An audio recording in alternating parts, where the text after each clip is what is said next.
Okay, so who am I showing right now? Thanks to Free Dawkins. Again, Freaky Vision, Free Dawkins, Real XM Pierto. I'm using these guys to show the highlights. It's our favorite James Harden.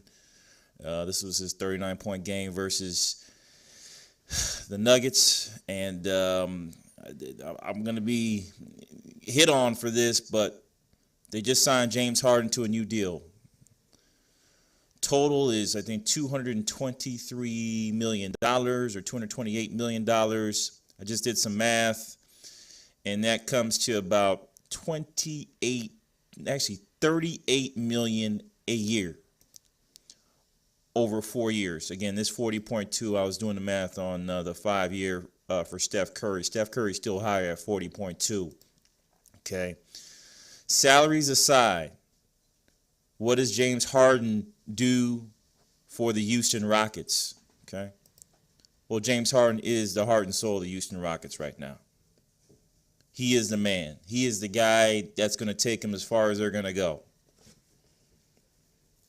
The problem is, how far can he really go? And is he worth $38 million?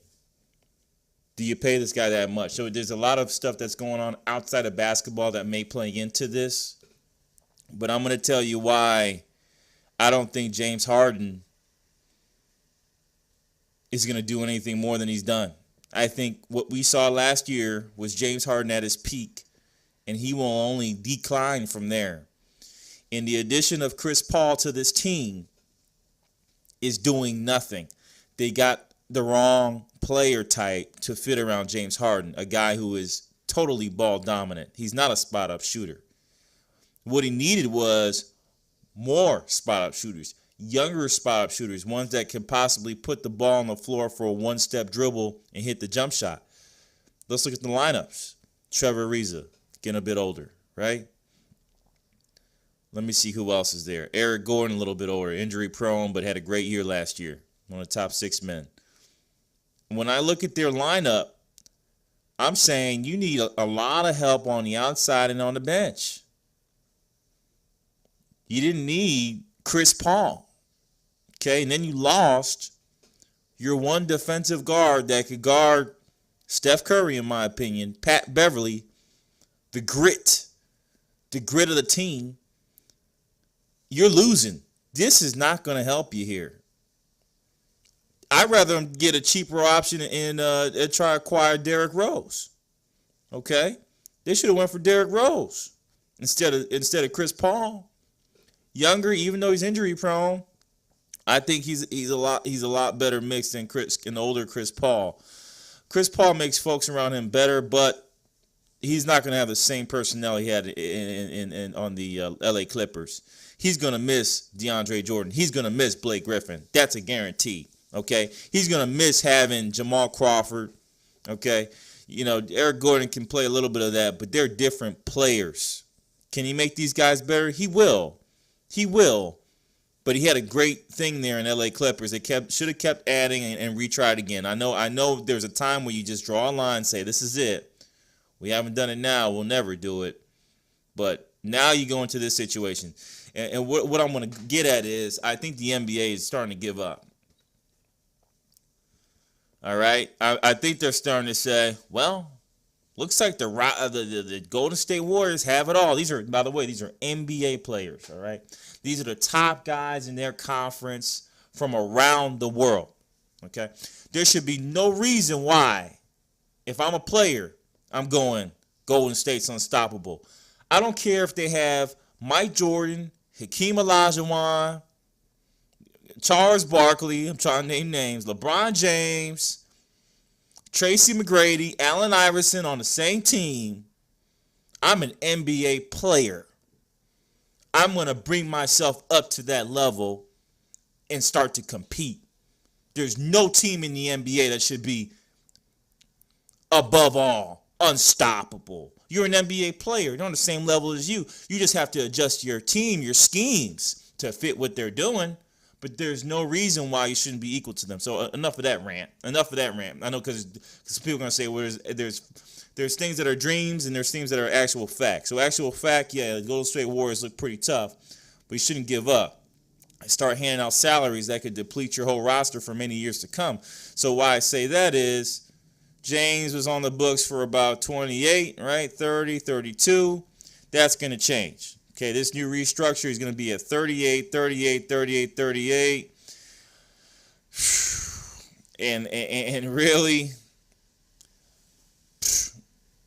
2021 is when I think they have a chance to grab somebody.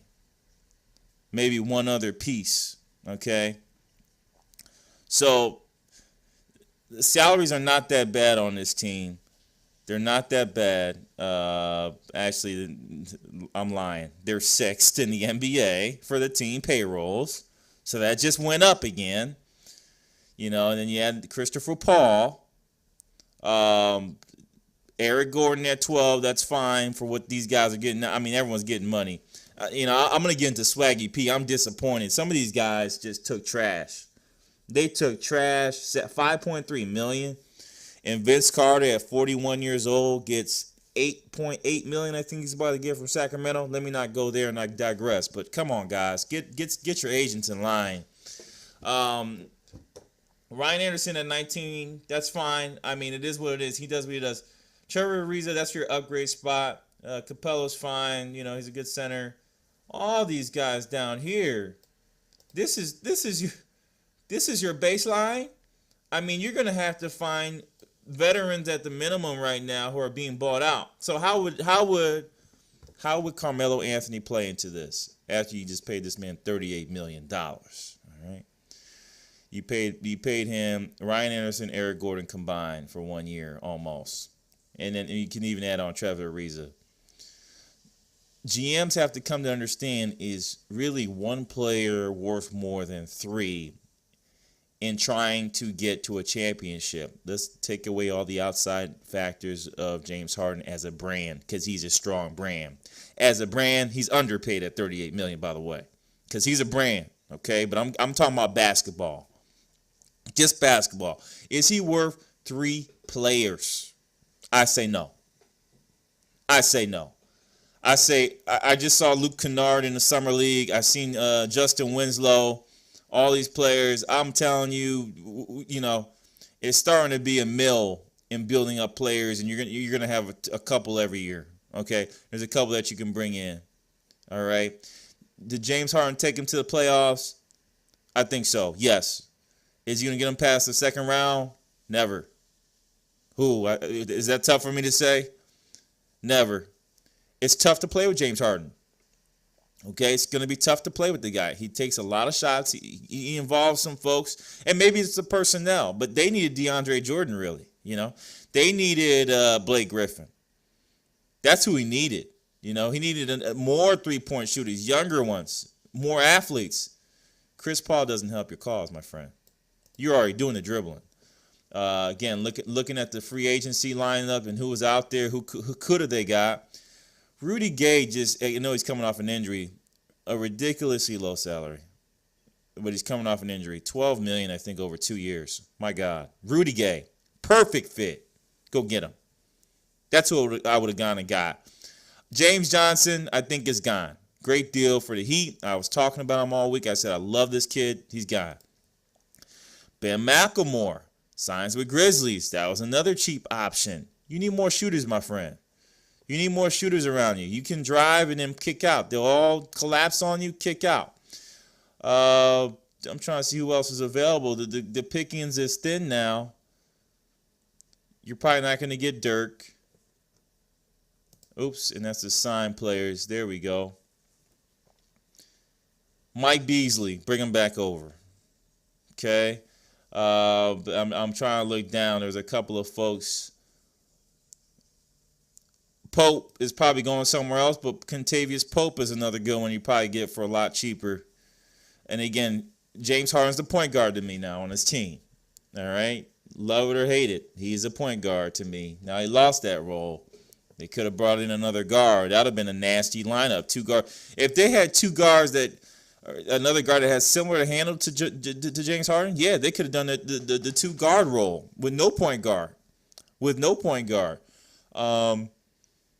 Jamal Crawford. I don't know if he can give you all those minutes. That was another one they could have gone and got. instead of Chris Paul. Even Tyreek Evans would have been a great pick, but he's gone. Again, GMs, I don't know what you're doing.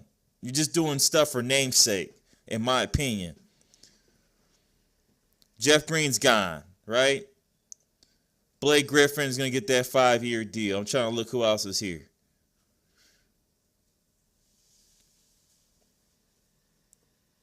No, McAdoo. No, CJ Miles is another one who could get you paid.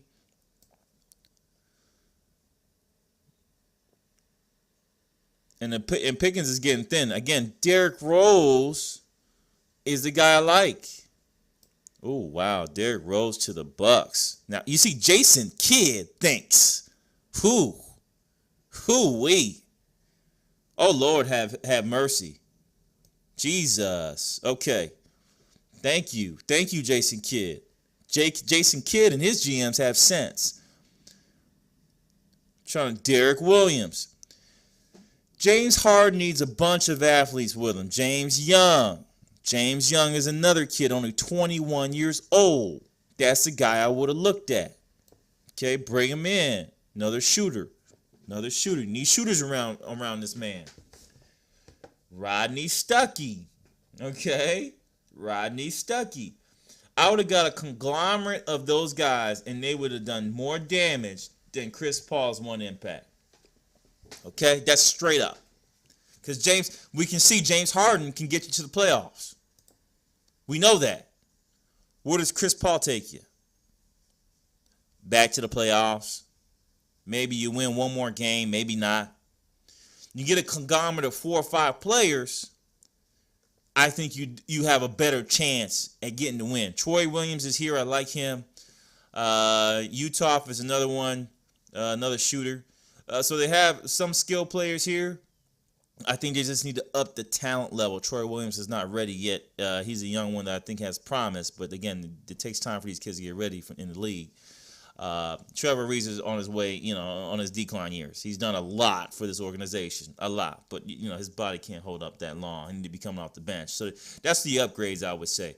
Trevor Ariza, if he can, I love Clint Capella. He's a great center forward, but to me, he's a backup. Nene comes back again. Actually, I think Nene may have moved, so we got to see what happens to that. That's a critical sign, by the way. Okay, that's a critical signing. You let him go, you're in trouble. You're in big trouble. He was a big part of their success. Nene's been a big part of a lot of team successes for years, but people don't realize it. People don't realize the power of Nene. Ryan Kelly is a great, again, off the ball shooter. Again, I'm looking at this line. I'm struggling to find where his help is at.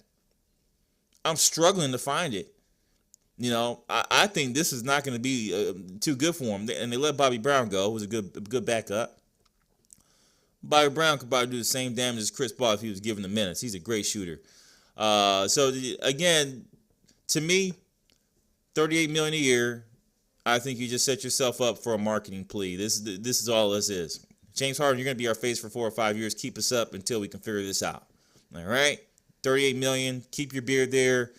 Do a couple crossovers. Get us to the playoffs. We're happy. We know we can't compete against the Warriors. That's my opinion.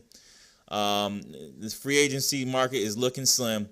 Does he deserve that money? Definitely. Look at the player rankings. Under Russell Westbrook for efficiency is James Harden. He's next. So definitely. By the way, who's next is Isaiah Thomas. So, Danny Ainge, you're in trouble. There's a payday coming for this kid, whether you want to or somebody else is going to.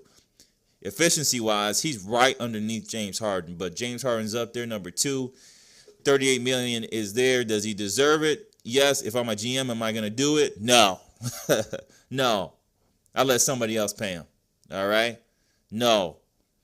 I hate to say that. You let your franchise player go, who do you build with? Well, if you want another year of playoffs, I would have signed him for a 1 year, 2 year. I know he wouldn't accept it.